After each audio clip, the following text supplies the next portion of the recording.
Sensible y Resistente, el podcast de SEINC, donde nos adentramos en la actualidad de las enfermedades infecciosas y la microbiología clínica. Cada cierto tiempo, el sistema sanitario se enfrenta a amenazas que ponen a prueba sus límites. Patógenos altamente transmisibles, enfermedades con alta letalidad y situaciones en las que un error puede tener consecuencias graves, no solo para el paciente, sino también para los profesionales sanitarios y la comunidad. Para responder a estos escenarios, existen las unidades de aislamiento y tratamiento de alto nivel, entornos altamente especializados donde la asistencia clínica, la bioseguridad y la precisión operativa se entrelazan de forma extrema. Hoy nos acompaña Marta Mora, profesional con experiencia directa en este tipo de unidades. Marta ha desarrollado su trayectoria en el ámbito asistencial hospitalario, participando en la atención a pacientes en contextos de alto riesgo biológico y formando parte de equipos entrenados específicamente para el manejo de enfermedades infecciosas de altas consecuencias. Es parte del Comité de Infecciones Emergentes de ESMID. Su trabajo combina práctica clínica, formación en bioseguridad y preparación ante emergencias sanitarias. Marta, bienvenida. Muchas gracias a vosotros por estar aquí. Bueno, hoy las noticias, en vez de darlas como hacemos habitualmente, aprovechando que te tenemos aquí con nosotros, pues vamos a hablar de lo que nos atiende estos días, que es el brote de antivirus en el MH Ondius. Bueno, para situarnos, Marta, cuando hablamos de antivirus, ¿estamos hablando de una sola enfermedad o de un grupo de virus con comportamientos clínicos distintos? Estamos hablando de un grupo de virus que además tienen unas geografías muy distintas. Tenemos los que llamamos grupalmente del viejo mundo, que sería Europa y Asia, que fundamentalmente dan un cuadro clínico renal, y luego tenemos los del nuevo mundo, que fundamentalmente dan un cuadro clínico pulmonar. Pero el que nos ocupa ahora en las noticias, poniendo en el foco a las Islas Canarias y a España en una gran misión de evacuación de contactos de este virus y del barco que nombrabas, es la variante Andes, que tiene la particularidad no solo de su letalidad, que es muy alta, llegando al 40%, 50%, sino que está demostrada la transmisión humano-humano, porque lo que tienen estos antivirus en común es que es una zoonosis cuyo transmisor es el roedor. Los humanos inhalamos excretas de estos roedores infectados, pero en la variante Andes la particularidad es que además de infectarnos por el roedor, podemos infectarnos por el contacto estrecho o no tan estrecho, y son las grandes incertidumbres que todavía tenemos en ciencia y que tenemos que ser bastante cautos con los mensajes que damos o con la rotundidad de los mensajes que damos, es la transmisión humana, interhumana. Bueno, ya ha salido el protocolo del Ministerio, ¿no? de la definición de casos. ¿Cuándo se debe sospechar cuando hablamos de este brote?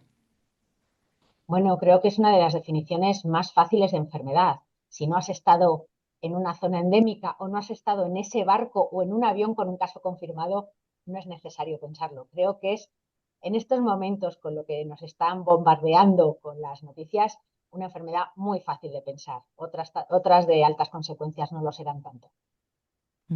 ¿Y es correcto decir que el tratamiento es de soporte? Para mí sí. Lo que ha demostrado que mejora el pronóstico de estos pacientes es el soporte.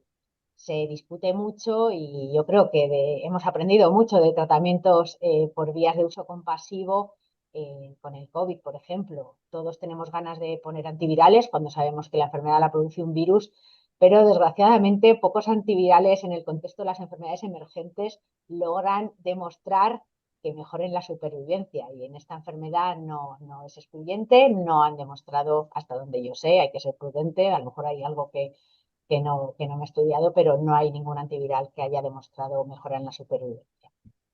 Y bueno, ¿y dónde está el equilibrio entre no banalizar y no sobreactuar en este caso? Uy, qué pregunta más difícil me haces. ¿En qué contexto? Porque tendríamos para discutir mucho rato en función de qué prisma tomemos de esta pregunta, ¿no? No banalizar la transmisión humano-humano sería un aspecto. Yo creo que ese es importante. No tanto, y aquí a lo mejor espero que haya mucho oyente sanitario y poco oyente de la comunidad. La comunidad yo creo que no está corriendo ningún riesgo porque este barco haya atracado en el puerto de Granadilla. Para nada creo que haya sido riesgo de la comunidad local y que esto vaya a darnos una pandemia como pasó con el COVID, ¿no? Pero los sanitarios creo que tenemos que ser más precavidos. Yo creo que no debemos arriesgarnos en nuestro ejercicio diario a infectarnos de todo lo que tienen nuestros pacientes. Yo creo que a lo mejor yo en esto tengo un mensaje particularmente precavido porque en la unidad de Carlos III La Paz, como sabéis, hemos tenido 2 sanitarias infectadas, una por ébola y otra por Crimea-Congo, y eso deja huella. Yo no quiero ver ningún sanitario más, si es posible, evitarlo con una de estas enfermedades. Entonces, ¿dónde está ese equilibrio? Porque me puedes preguntar que dónde está la seguridad del paciente. Y antes en la introducción Diego ponía una dificultad en cómo se traducen esas siglas, ¿no? Antes éramos unidades de aislamiento de alto nivel y eso estaba bien, pero yo me he peleado bastante porque se introduzca la T, porque aislar es muy fácil. Tú cierras una puerta, tienes un mecanismo para dar de comer al paciente, el personal sanitario estaremos perfectamente seguros porque no vamos a entrar ahí y el paciente pues dependerá de la biología de su infección, ¿no? Sin embargo, añadir la T marca para mi gusto la diferencia porque lo que hace es que aislamos, sí, los sanitarios vamos a estar seguros haciendo nuestro trabajo ahí dentro, pero también tratamos, estamos tratando con el mejor soporte posible y eso incluye los cuidados críticos dentro de esas condiciones de aislamiento, con lo cual le damos al paciente la seguridad de que le ofrecemos el mejor tratamiento posible, si es necesario ventilación mecánica, diálisis o ECMO, se lo podemos ofrecer, a la vez que los sanitarios nos protegemos de la forma adecuada. Y esto ya nos lleva al tema de hoy, que es que son este tipo de unidades, las UATAN. ¿De qué estamos hablando exactamente cuando hablamos de estas unidades y para qué están pensadas? Pues están pensadas para virus de los que no estamos hablando todos los días. El ébola, el Lassa, Marburg, yo creo que eran los que definieron la necesidad de estas unidades, pero localmente tenemos otra que las ha hecho a lo mejor más necesarias en proximidad, que es la fiebre hemorrágica de Crimea-Congo, o por ejemplo esto que nos está ocurriendo ahora, donde hay que atender un caso de infección por virus Andes, pues tú te lees las guías y te dice que idealmente tener presión negativa, idealmente no sé qué, y eso dónde está. Yo en mi hospital la presión negativa no existe como una rutina en las habitaciones convencionales. Entonces, estas unidades, pues sí que tenemos esta disposición. Pero más allá de la actualidad del antivirus, del virus Andes, yo diría que una UATAN va mucho más allá de lo que es la arquitectura.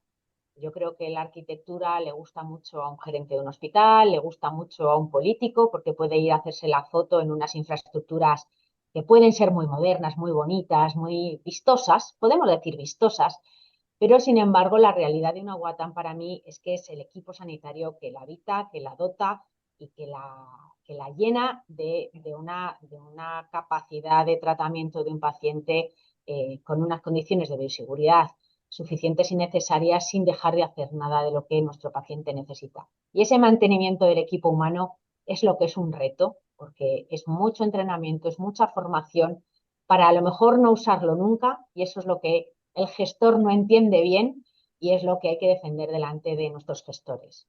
Me gusta a mí comparar estas unidades y el gasto que generan, porque tengo que reconocer que es un gasto y que somos un sistema sanitario público que tiene que decidir dónde se gasta los impuestos de todos nosotros, porque nosotros también somos pagadores de impuestos.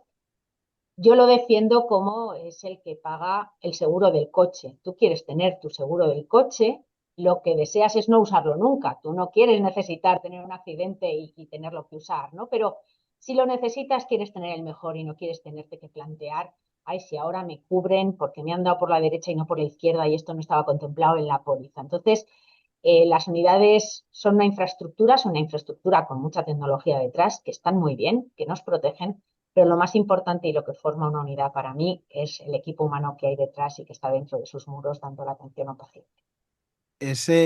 Marta, ese equipo que dices que tiene que ser rotatorio además y que tiene que tener sus descansos y sus atribuciones, incluso su compensación económica detrás, ¿no? Por estar siempre pendiente y siempre al quite por si hay algún caso. Claro, esto se mezcla un poco con lo que dices del seguro y de tener el mejor seguro posible, pero es verdad que a veces los gerentes cuesta convencerles que, que el seguro que tú propones sea el mejor y a veces intentan hacerse con un seguro un poco peor, ¿no?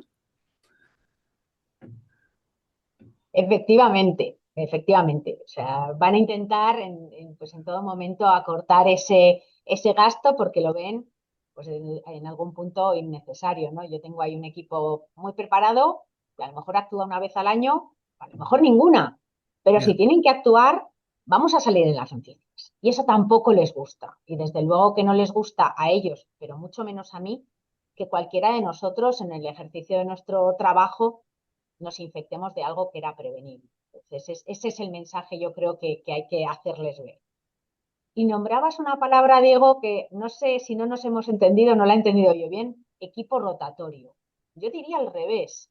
Tenemos que ser un equipo fijo, lo suficientemente grande como para descansar dentro de una activación. A lo mejor ese sería el punto ese. rotatorio, que tengamos capacidad suficiente para descansar entre días de trabajo, pero tampoco puede ser muy grande porque los entrenamientos consumen mucho tiempo de personal. Ujú.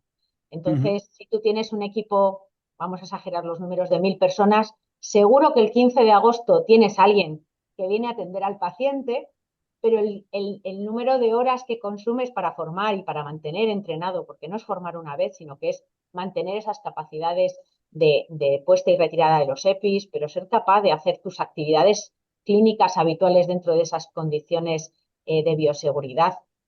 Eso lleva mucho tiempo y eso no dejan de ser hora de profesionales y nuestro tiempo pues se paga. Claro. Mm. Yo tengo una duda práctica, porque yo me imagino que estas unidades pues llegan pacientes con el diagnóstico confirmado, pero ¿es esto realidad? ¿O tenéis también sospechas? ¿Qué es lo que llega realmente a una unidad de alto nivel de este tipo? Bueno, yo creo que en las 7 unidades que estamos en España, cada una tenemos nuestros matices. Y yo creo que los matices también vienen vinculados a cómo estamos integradas dentro de nuestras propias instituciones, dentro de nuestros hospitales.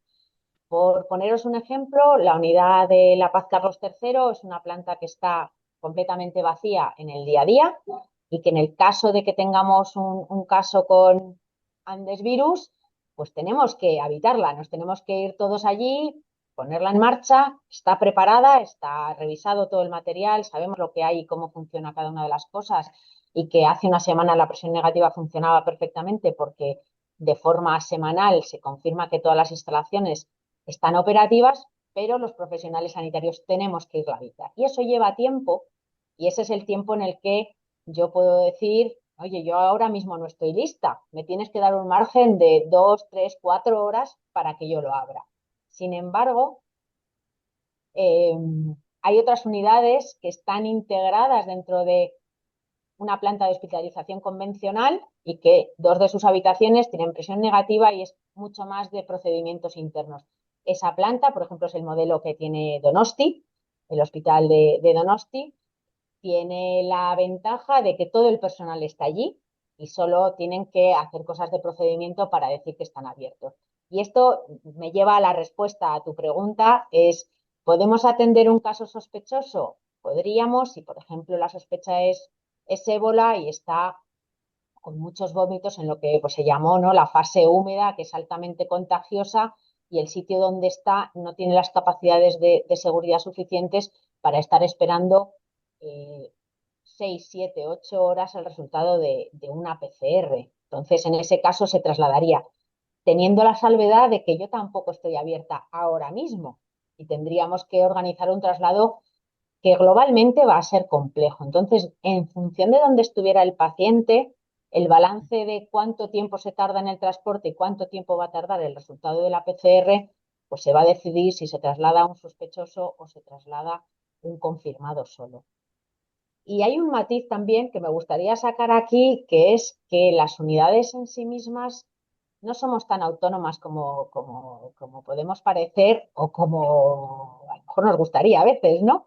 Dependemos o trabajamos muy en conjunto con las direcciones generales de salud pública. Esto está rozando pues decisiones de salud pública, ¿no? Entonces, bueno, pues muchas veces son ellos los que tienen la última palabra en decir, no, este paciente espera en esta sala de hospitalización que es lo suficientemente segura hasta que tengamos un resultado positivo, o al revés, dicen, no, no, este paciente es sospechoso, pero altamente sospechoso y con alto riesgo de transmisión en este momento a profesionales que no están preparados porque las condiciones de las instalaciones donde está no están preparadas y entonces deciden trasladarlo.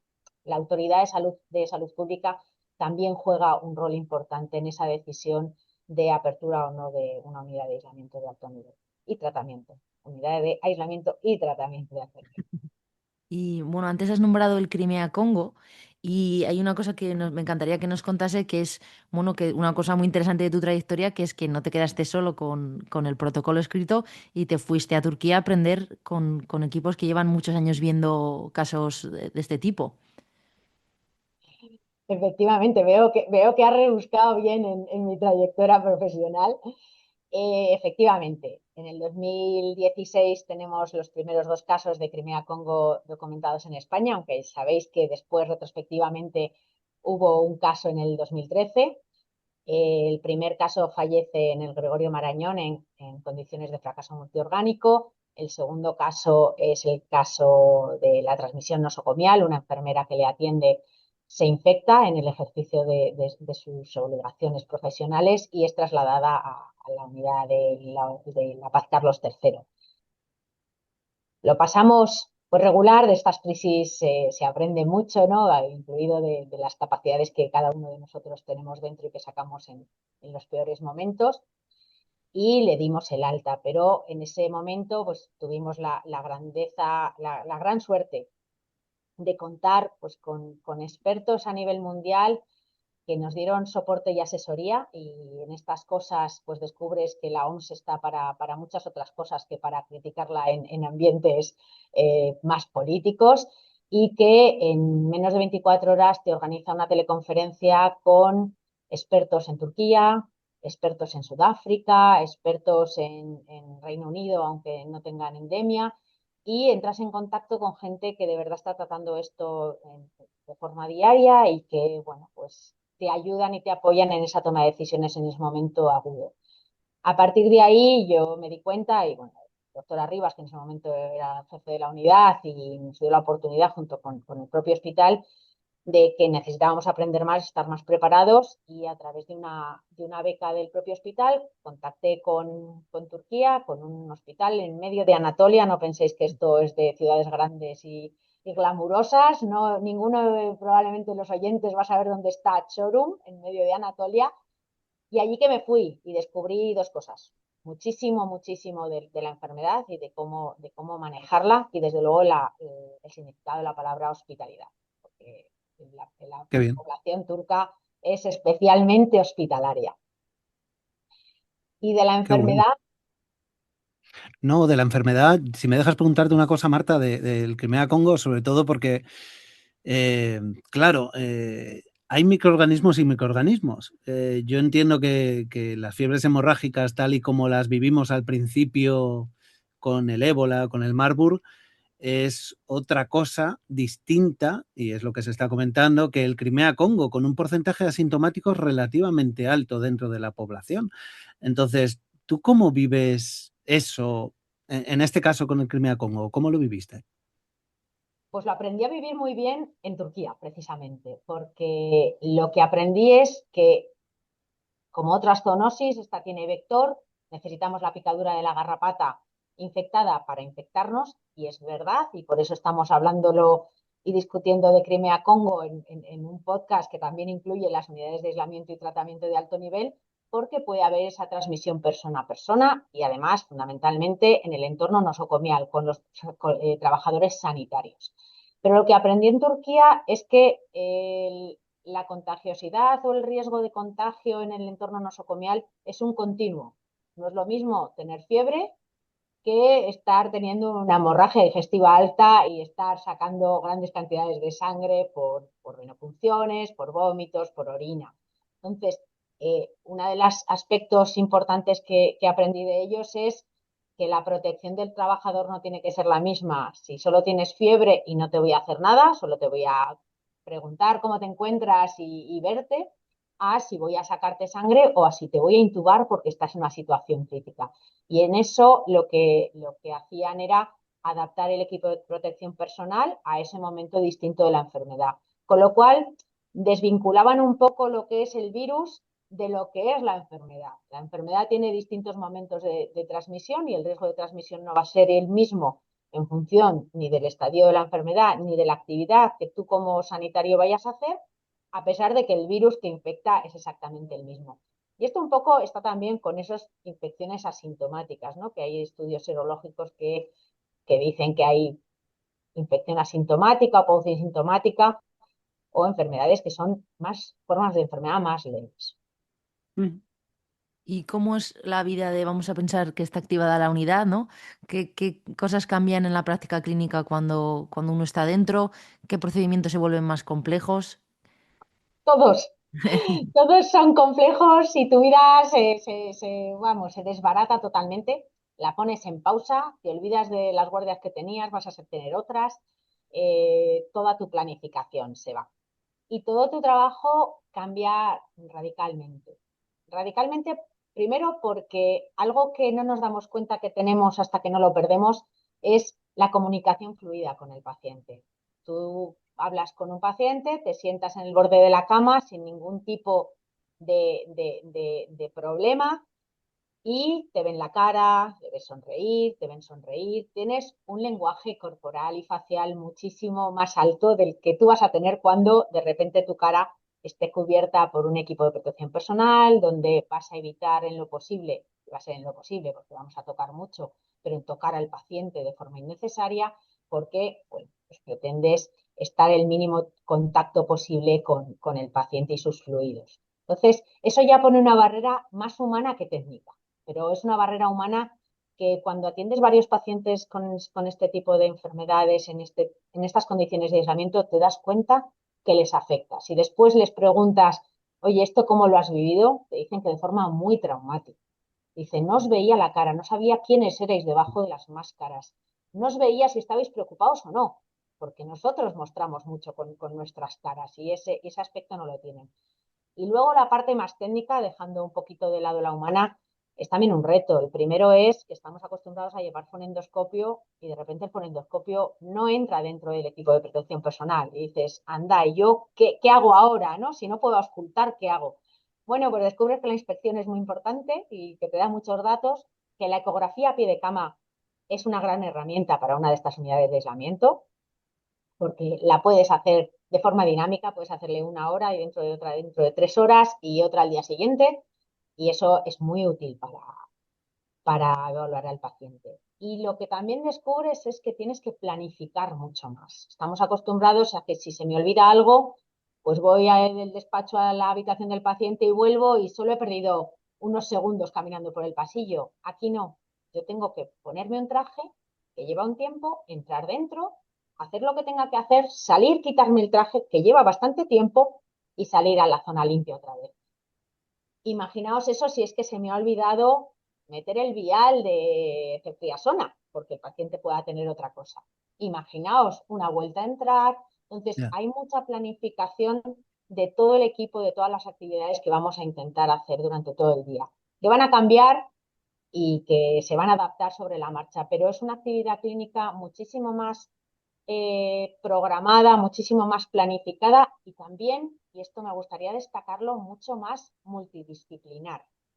Yo, como digo siempre, en mi día a día atendiendo otro tipo de pacientes, pues no le doy de comer al paciente, porque no es mi trabajo, porque tengo otros muchos que hacer y porque hay alguien que está para eso. Sin embargo, en la unidad de aislamiento sí lo voy a hacer, porque yo voy a poder entrar, ver al paciente, hacerle la ecografía y además darle de comer, minimizando el número de personas que entramos dentro de la habitación, que nos exponemos a procedimientos de riesgo y mientras la auxiliar hará otras tareas en la zona limpia, pero minimizaremos el número de personas que entramos dentro. Y ese aproximación multitarea, multidisciplinar, yo creo que está dentro del genoma de estas unidades, que intentamos ser los menos posibles y hacer las máximas tareas posibles sin que a nadie se nos caigan los anillos porque le he dado de Claro. comer o he ayudado a hacer la higiene. Y Marta, físicamente, ¿cómo lo ves? ¿Cuánto tiempo, en los simulacros, cuánto tiempo aguantáis dentro de la habitación? ¿En qué momento te notas que dices tú, uy, ya me noto que estoy cansada, tengo mucho calor, estoy sudando por dentro?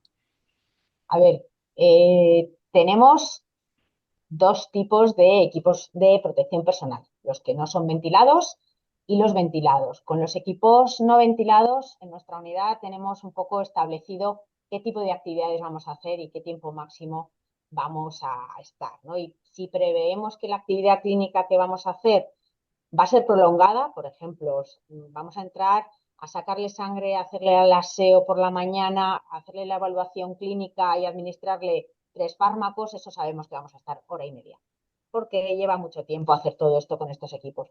Ahí directamente ya nos pondríamos un ventilado para mayor confort, no para mayor seguridad. Yo creo que los equipos de protección todos son seguros, lo que unos son más confortables que otros. Si usamos el no ventilado va a ser para actividades clínicas más recortadas en el tiempo, que se prevea pues media hora, 40 minutos como máximo. ¿Se puede aguantar más? Sí. ¿Se puede hacer más? Sí. En el brote de ébola de África Occidental estaban horas y horas con esos trajes y se puede. No es confortable y si se puede evitar, deberemos evitar.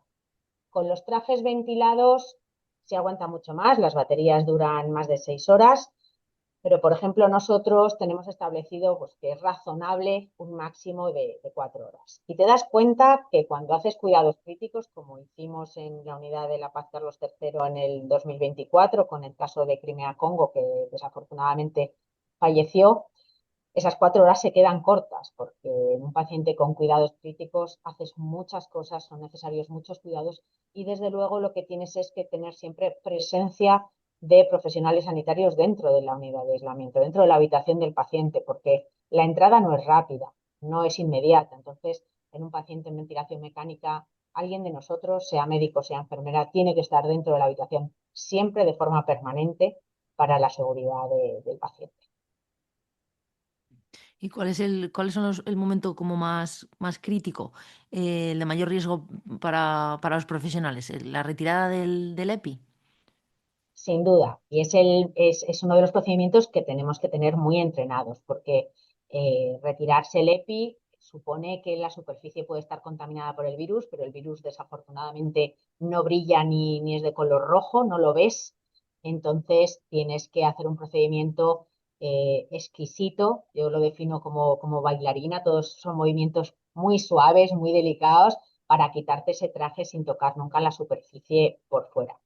Y esto no lo haces solo si el traje que usas es ventilado. Por ejemplo, en nuestra unidad, el traje ventilado nos apoyamos con un compañero para la retirada porque es más complejo. Marta, claro, hemos hablado un poco de Crimea-Congo, hemos hablado del antivirus y un poquito de ébola, pero claro, comentábamos que es que el número de patógenos susceptibles de estar dentro de este mare magnum de las Guatán son muchísimos y al final es el que menos te esperas, el que te viene. No sé a vosotros, pero en nuestros simulacros el paciente siempre viene en barco, que es como nos han venido ahora, casualmente, pero eh, claro, normalmente, o los últimos casos que han venido de Crimea-Congo han entrado por urgencias. Y yo creo que eso es para lo que tenemos que prepararnos. Pero yo diría que más que prepararnos en las WATANs, sería prepararnos en todos los servicios de urgencias, porque esto hay que sospecharlo. Es difícil que veamos ébola en cualquier urgencia del territorio nacional. Sí, es poco probable porque esto ocurre esporádicamente en países endémicos. Pero sí es probable que veamos un caso de Crimea-Congo en cualquier hospital de España. Probablemente haya zonas geográficas con mayor riesgo, como puede ser pues, Extremadura, Salamanca, Ávila, León, pero también Toledo. ¿Y quién dice que no hay Madrid? Pero nosotros en las unidades ya lo tenemos fácil. Alguien lo ha diagnosticado, alguien lo ha pensado primero y después lo ha diagnosticado y yo ya sé a lo que voy. Pero en el servicio de urgencias yo creo que una de las labores que tendríamos que enfatizar es en la sospecha, que Ujú. esto está aquí y que cualquier picadura de garrapata con trombopenia se nos tiene que encender la bombilla. Por el paciente, el primero, sin duda, pero también por los profesionales, porque la detección precoz va a evitar que nadie más tenga una infección secundaria. Y pensando también bueno, que ahora acaban de aislar a los 12 personas, ¿no? que atendían a los pacientes en Holanda por un accidente relacionado con el manejo de muestras. Claro, yo me pregunto, eh, cómo se manejan las muestras dentro de este tipo de unidades. Se puede sacar una analítica y luego, claro, las muestras microbiológicas, ¿qué se hace con ellas? Bueno, ese es otro de los grandes retos que tenemos en las unidades de aislamiento, porque no tenemos todo el arsenal diagnóstico que podríamos tener en cualquier otra zona del hospital. Todas tenemos un pequeño laboratorio, cada uno como hemos podido en nuestras infraestructuras, de equipos point of care para hacer hemograma, coagulación, gasometría, iones y bioquímica, ¿no? Y más o menos con eso te apañas. ¿Querrías más cosas? Sí, sin duda, sobre todo de coagulación. Pues el dímero es crítico en todas estas cosas, la ferritina vas descubriendo que también porque es un muy buen marcador de inflamación y de tratamientos específicos, pero eso es difícil tenerlo. Respecto al diagnóstico microbiológico, ahí todavía es más una lista de deseos. Nosotros contamos con el Centro Nacional de Microbiología para el seguimiento de estos pacientes para el diagnóstico y el seguimiento del virus en cuestión, del TMA Congo, de ébola, de Andes, del que toque. Pero no tenemos capacidad de hacer hemocultivo, urocultivo, ni nada de todo esto. No aquí. También os digo que hay unidades en Europa y Estados Unidos que lo logran. Tienen adyacente a la propia habitación de aislamiento otro cuartito donde tienen un mini laboratorio montado donde hay incubadores, placas de siembra de cultivos y pues no tendrán probablemente un maldito ni tendrán todos estos métodos modernos que tenemos, pero sí que pueden poner discos en la placa y decir si la cepa es sensible o no es sensible a cetriasona. Por eso, si recordáis cuando tuvimos la gran epidemia de ébola en África Occidental, uno de los casos que se publicó en Alemania decían bacteriemia por, no sé si afinaron a E. coli o solo pudieron decir gram negativo. Pero Mm. eso para mí sería un gran deseo en la lista de los Reyes Magos que hoy por hoy no tengo, pero se puede. Wow, claro, y para eso también nos sirven estos pequeños sustos que podíamos comentar antes, de, para que los gerentes y las personas decisorias puedan estar más permeables a escucharnos, ¿no? A la hora de poner a punto estas unidades. Sin duda alguna. Yo creo que estos sustos vienen muy bien. O sea, no para los pacientes, sin duda. No voy a hacer aquí, no voy a alegrarme de algo que ha costado la vida a personas y que todavía hay personas que están sufriendo por ello y otros muchos que estarán teniendo miedo a la infección, ¿no?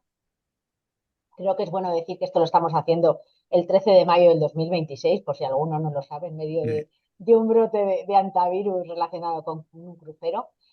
Pero sí es cierto que estos sustos les vienen muy bien a los gerentes para dotarnos. El problema, y volvemos a algo que hablábamos antes, es muy fácil dotarnos en un aparatito que se lo gastan, pero ya se lo han gastado y no tienen que invertir más que en algo que es el mantenimiento de una unidad, que son mucho más los recursos humanos o los reactivos, si es en caso de un laboratorio y cosas así. ¿Y cómo se evita que la bioseguridad bloquee la asistencia? Por ejemplo, viene un paciente que hay un brote, imaginemos que hay un brote de ébola en un país de África, viene un paciente con fiebre, sospechamos, pero claro, lo más probable que tenga es una malaria.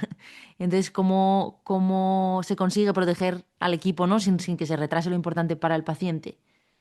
O sea, yo creo que esto es un equilibrio y Precisamente yo creo que mi hospital en esto lo trabajamos mucho porque lo pasamos bastante mal con el ébola y entonces eso nos hizo trabajarlo mucho.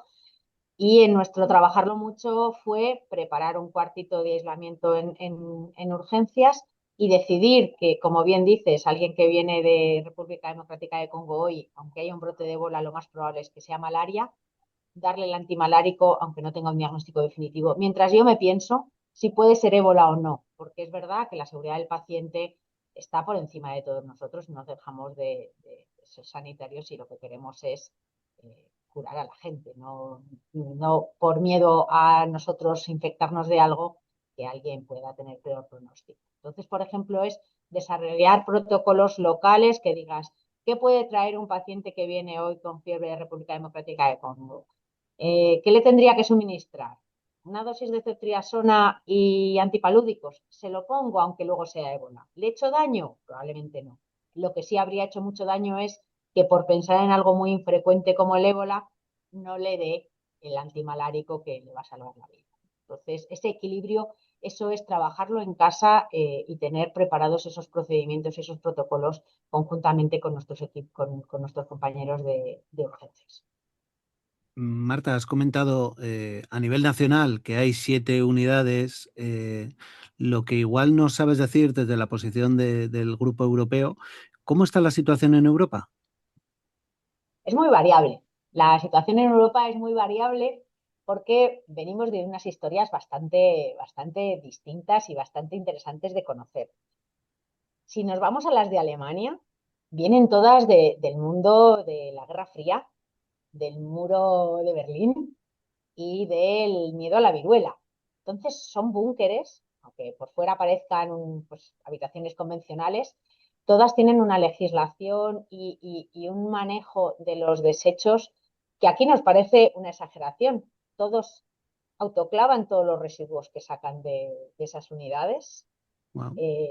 porque ahí dentro, claro que hay virus, pero si yo los envío a incinerar ahora mismo, ¿qué riesgo tenemos? Yo los saco de la unidad bien cerrados, bien desinfectados, va a una incineradora y aquí en España no nos planteamos que esto sea un riesgo. Sin embargo, Alemania autoclava todas las muestras que salen de sus unidades. Bueno. Mm. ¿Y hay Eso, alguna? Perdón, no, perdón, continúa. no, y eso pues ves que son cosas distintas, ¿no? Arquitectónicamente son muy diversas. Yo creo que cada uno hemos ido construyendo lo que podíamos en lo que ya teníamos. Yo creo que hay pocas unidades que se hayan construido sobre una superficie diáfana y donde tú diseñas de verdad lo que quieres, aunque hay alguna iniciativa de renovaciones en algunas de ellas en estos momentos. Pero lo que mantienen todas es presión negativa, eso es crítico, una antesala para entrar y otra para salir, un circuito único donde no puedes volver atrás y donde entras por zona limpia y sales por zona potencialmente contaminada. Y todo lo demás, en casi todas, son procedimientos. ¿Cómo voy a hacer qué? ¿En qué punto de mi instalación? Y eso es lo que hay que trabajar. No es tanto qué arquitectura tengo, que son diversas y que ya te digo que hay algunas que parecen absolutos búnkeres, sino que qué voy a hacer en cada punto para yo salir libre y no contaminar zonas externas. Lo que quería preguntarte antes era si existe alguna red formal de este tipo de unidades a nivel europeo. Estamos en ello, ¿vale? Llevamos, yo creo que en el 2014 fue una gran oportunidad, aunque fuera muy triste por lo que ocurrió, de conocernos todos. Y empezamos ahí una red informal en la cual llevamos 12 años reuniéndonos más o menos las mismas caras de más o menos los mismos países y en los últimos 2 años llevamos intentando formalizar esta red, que no sea algo, pues, algo entre amigos, sino hacerlo mucho más formal y para eso estamos usando el paraguas de la Sociedad Europea de Enfermedades Infecciosas y Microbiología Clínica, que nos da un poco el prestigio científico y un paraguas que a todos nos sirve para sentirnos incorporados. Y también hay un Esto grupo de trabajo a nivel nacional, ¿verdad? O grupo de también, estudio. también hay un grupo de trabajo que estamos dentro de GEPI, pero antes de pasar al grupo de estudio, esta red europea tiene un equivalente en Estados Unidos, que yo creo que llevan también bastante tiempo dentro de sus dificultades gubernamentales, que no vamos a entrar a discutir, pero que están sufriendo mucho. con las que también colaboramos, ¿vale? Y ahora, por ejemplo, se mantiene en contacto tanto la red europea como NETEC, que es una red estadounidense de unidades de aislamiento. Y ellos lo llaman unidades de biocontención. Y dentro de SEIM, que me preguntabas, Diego, también llevamos un intento de parto un poco prolongado porque no logramos arrancar muchas actividades, aunque luego hacemos muchas cosas, pero creo que con poca visibilidad por el momento. Pero sí, es un grupo de trabajo dentro de GEPI. Mm. Y yo había una pregunta que se me ha quedado de hacerte sobre el tema del entrenamiento. ¿Cada cuánto entrenáis, aunque no haya casos? Nosotros en concreto lo hacemos 4 veces al año y ese entrenamiento es una jornada entera de 8 horas en la que estamos 8 o 10 profesionales y un par de entrenadores, de formadores que pertenecen a la propia unidad. Somos un poco un sistema piramidal, unos entrenan a otros. Y esa mañana no nos dedicamos solo a ponernos y quitarnos el equipo de protección, sino que simulamos cualquier actividad clínica que pensemos que tenemos que hacer, ¿no? Y para eso tenemos los procedimientos normalizados de trabajo y ese día los ponemos en práctica. En cada entrenamiento no hacemos todos en todos los entrenamientos, pero a lo mejor hoy pues toca entrenar cómo se ingresa un paciente en la unidad. Y hemos ido un paso más allá y yo creo que ha sido muy enriquecedor para todos, es que ese día no entrenamos solos, sino que invitamos al transporte extrahospitalario, en nuestro caso de la Comunidad de Madrid. Ellos entrenan su parte y nos entregan una camilla. Obviamente ese día no tiene paciente, pero hacemos la transferencia del paciente en la zona en la que lo haríamos, ellos con sus procedimientos y nosotros continuamos pues por dónde circulamos con la camilla, cómo lo hacemos, dónde vamos y simulamos íntegramente todo el proceso de ingreso del paciente. Otras veces simulamos la intubación, la conexión a ventilación mecánica, otras veces simulamos que sacamos sangre, que sacamos los desechos. O sea, hacemos todas las actividades que tendríamos que hacer con un paciente con los equipos de protección que tendríamos que usar en cada oportunidad. Y Marta, una vez os activan o cuando te han activado, ¿cómo se vive a nivel personal? Me refiero que difícil, entiendo, pero ¿cómo se vive el día a día de todos esos días de trabajo hasta que terminas de estar con el paciente? Se vive sin batería en el móvil. Y esa es una de las cosas que descubres, que el móvil se puede quedar sin batería, sobre todo el día que empieza la activación, porque hablas con todo el mundo 20 veces, desde las autoridades de salud pública hasta tu gerente, porque esto impacta mucho. Esto no se queda solo en la asistencia, que va a ser un reto y que luego podemos detallar más, sino que mucha gente va a estar interesada. Tú vas a querer acceder a alguien que sabes que sabe mucho más que tú de esto y aquí creo que hay que ser siempre muy honesto con lo que uno sabe y con lo que uno no sabe y quién sabes que sabe. Y entonces, pues si hay que llamar a Turquía porque es un caso de Crimea-Congo, pues se coge el teléfono y se llama a Turquía. O si ahora mismo es Andes virus y hay que llamar a Chile o a Argentina porque tienen más experiencia, ¿por qué no aprovecharnos de la experiencia de otros, ¿no? Entonces, descubres que el móvil se queda sin batería muy rápidamente porque hablas con mucha gente.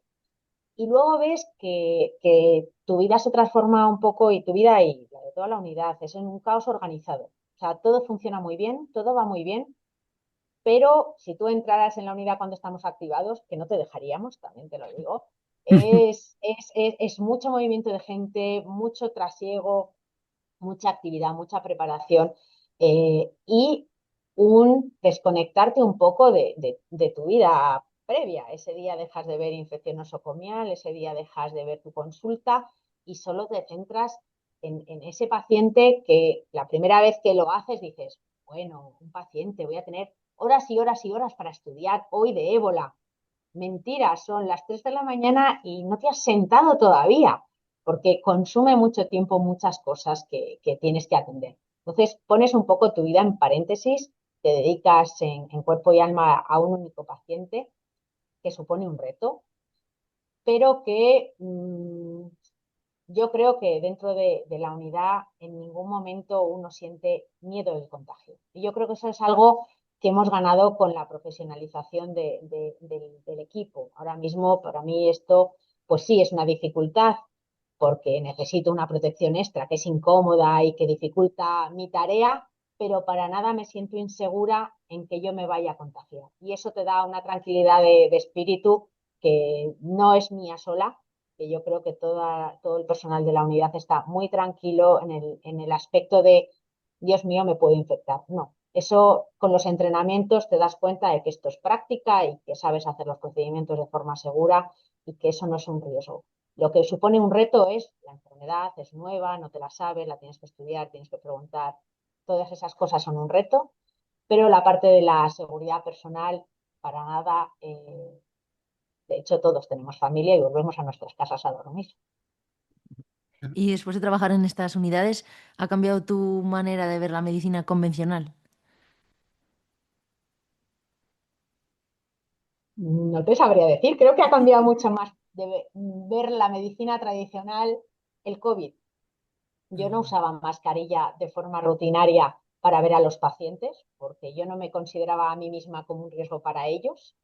Y sin embargo, desde la pandemia uso muchísimo más la mascarilla para pasar visita, aunque yo no tenga ningún síntoma, porque ¿quién te dice que no estoy incubando gripe, rinovirus, el que sea, y se lo estoy transmitiendo? En ese sentido, me afectó mucho más en mi día a día el COVID que es trabajar en la unidad de aislamiento. Para todo lo demás, cuando salgo de ahí, que soy mucho más próxima. Además, Qué con el bien. siguiente paciente quiero tocarlo, por favor, y que me vea la cara. Bueno, eso es un upgrade, ¿no? Yo creo que, Marta, me gustaría preguntarte ya, pues ya acabando, sobre todo que dentro de todas estas situaciones que vivimos y que has vivido con esos contagios que has comentado, nosocomiales, ¿qué es lo que te gustaría que la gente entendiera sobre todo estas unidades? La seguridad, el aspecto intensivo, multidisciplinar, ¿qué nos falta por insistir? Yo insistiría en lo que ocurre antes de la unidad. Fijaros lo que os digo. A mí me gustaría que todo el mundo pensara en las enfermedades hemorrágicas o de alto riesgo antes de que lleguen a las unidades, antes del diagnóstico. Si nadie lo diagnostica, nunca llegará a nosotros. Entonces, a mí me gustaría destacar que estas enfermedades hay que pensarlas, que estas enfermedades hay que estar un poco actualizado o saber dónde buscar para saber si hay un brote en el mundo que yo me tenga que preocupar y sensibilizarnos todos a que la garrapata en España está infectada y la transmisión de Crimea-Congo en España existe y que tenemos que pensarla entre todos. Y el otro aspecto que me gustaría destacar es globalmente y también es fuera de las unidades, es la autoprotección. Yo creo que esto también nos lo trajo bien el COVID. Yo creo que nos hemos acostumbrado más a, si alguien tose, me voy a poner la mascarilla, sea lo que sea, que no sé lo que será. Esa costumbre de ponerme mascarilla, guantes, desinfección de manos y una bata ya sería un plus. Nos va a ahorrar muchos sustos si después de repente alguien piensa, ay, esto podría haber sido Crimea-Congo. Y tú recapacitas y dices, bueno, pero llevaba mascarilla, tenía guantes y no le he tocado. Bueno, yo creo que no estabas en las mejores condiciones, pero tenía las suficientes precauciones como para no considerar que eso ha sido un contacto de riesgo. Entonces, destacaría la sospecha clínica y la autoprotección, así en general en las enfermedades infecciosas. Pues no sé si teníamos que comentar alguna cosilla más, Galadriel. Yo por mi parte agradecerte en el alma, Marta, este rato estupendo que hemos tenido y nada, que espero que nos veamos pronto. Muchas gracias, Marta. Para mí ha sido un placer pasar una tarde con vosotros. Solo faltaba la taza de café. Cambio de guardia. La verdad que me encantan las fiestas de mayo en Madrid. Voy a meterme en este puesto de rosquillas de Santa Clara, que la verdad que siempre me acuerdo de pequeñito que me las comía a docenas. Lo que no sé saber quién es el último en la cola, señor. Estoy yo aquí esperando unas rosquillitas. Yo soy Juan Carlos Sanz. Mira, ¡Ay, trabajo en el Juan Laboratorio Carlos! de Salud Pública de la Comunidad de Madrid. Claro, es que sí, es verdad, pero joder, a mí me suena haber leído mucho de ti. De hecho, yo creo que publicaste un artículo hace poco en la revista de la Inc. Pues sí, hace poquito hemos enviado una cosa de un tema que nos interesa mucho, que es el tema de identificación de neumococo en función de sus características de crecimiento o no crecimiento. Esto era referido a serotipo 10A, el líquido cefalorraquídeo, en Cuéntame, casos con porque cultivo negativo. es una cosa súper interesante que siempre nos pasa cuando no tenemos cultivo que no podemos llegar a nada más. Sí, el problema que tenemos con neumococo es que el gol estándar de serotipado sigue siendo una técnica casi decimonónica, que es el test de Kellum. El, el Y Kelu. el test de Kellum requiere tener cepas aisladas en cultivo puro. Entonces, todo aquello que no crece en cultivo no se puede serotipar, ¿no? ¿Qué tenemos? Bueno, las alternativas que hemos tenido en los últimos años han sido técnicas de PCR que en un primer momento permitían únicamente la detección de neumococo a nivel de género y especie, pero más recientemente se han desarrollado técnicas con un propósito inicialmente de sustituir al test de Kellum, que realmente es muy tedioso, muy latoso, además muy subjetivo, pero con un ánimo de sustituir para la identificación de cepas, se han desarrollado técnicas de PCR. Pero claro, la mayor ventaja o una de las grandes ventajas de estas técnicas de PCR es que permiten serotipar aquello que no ha crecido, ¿no? Y es lo que nosotros empleamos en estos casos con una alta sospecha de infección neumocócica invasiva, por lo que, por características clínico-epidemiológicas y por datos de microbiología añadidos, pues puede ser test de antigenuria, lo que sea, ¿no? Sobre eso trabajamos con estas PCRs, en muestra clínica directa.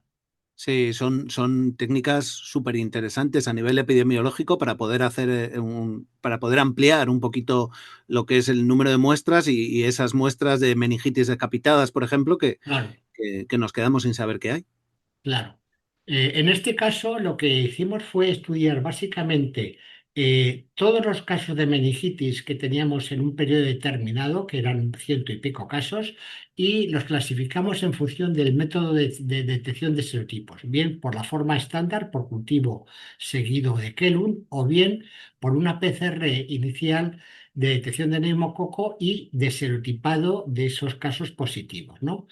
Y los hallazgos más evidentes fueron, primero, bueno, en cualquier caso, el número de serotipos que intervienen en meningitis, hay más de 100 serotipos descritos de neumococo, pues solamente unos poquitos, como 6 o 7, se llevan más de la mitad de los casos de meningitis, ¿no? Eso es una cosa que ya básicamente se sabía, pero lo que hemos comprobado es que uno de estos serotipos que siempre ha sido frecuente en meningitis, que es el 10A, presentaba dos particularidades. Primero, que se detectaba de forma significativamente más alta en aquellos casos que no crecían por cultivo mediante PCR y que además se detectaba de forma significativamente más alta en niños, en casos pediátricos, ¿no? Entonces, eso es un hallazgo que hace que los datos que están, digamos, disponibles en cuanto a vigilancia de este serotipo mediante la metodología estándar de vigilancia que es cultivo y Kellum, infraestiman su carga en el tema de meningitis, ¿no? Claro, que son cosas importantes a nivel vacunal también, a nivel de elección de los Claro, serotipos claro. vacunales. Claro, es que el motivo fundamental del auge del serotipado de neumococo ha venido potenciado, condicionado y catapultado por el desarrollo de las técnicas, perdón, de las nuevas vacunas conjugadas. La inclusión o no inclusión en los diferentes preparados hace que unos serotipos cobren importancia o no respecto a una vacuna.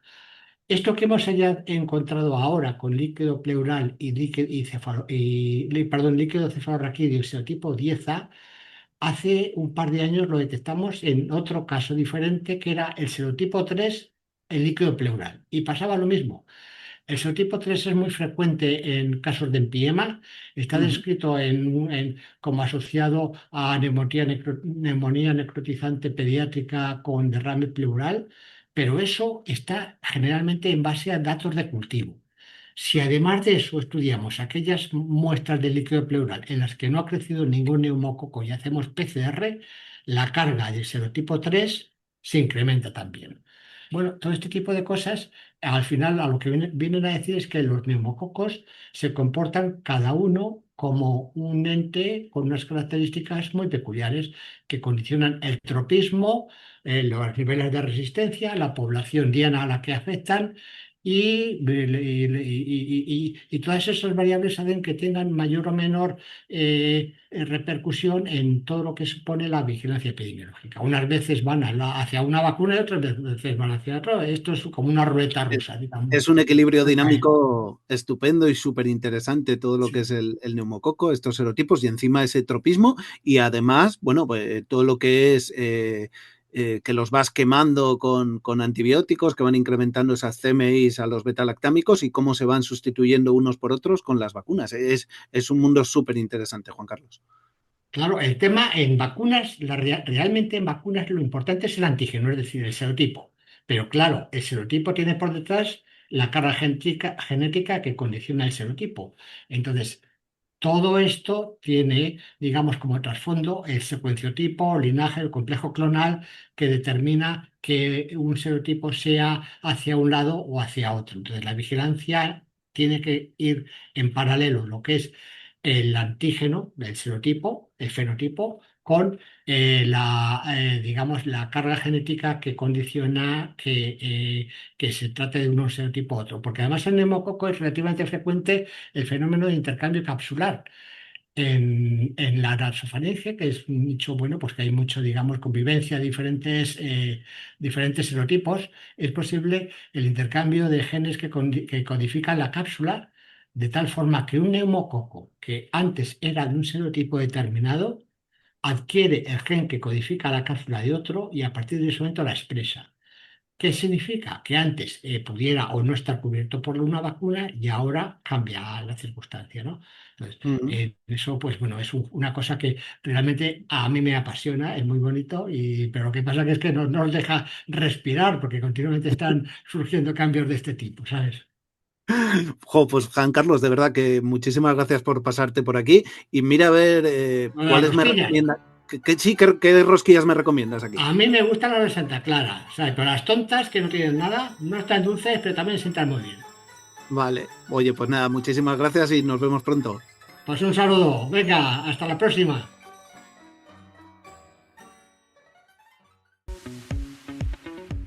Pues muchas gracias por escucharnos hasta el final. Esperamos que os haya gustado y nos vemos el mes que viene.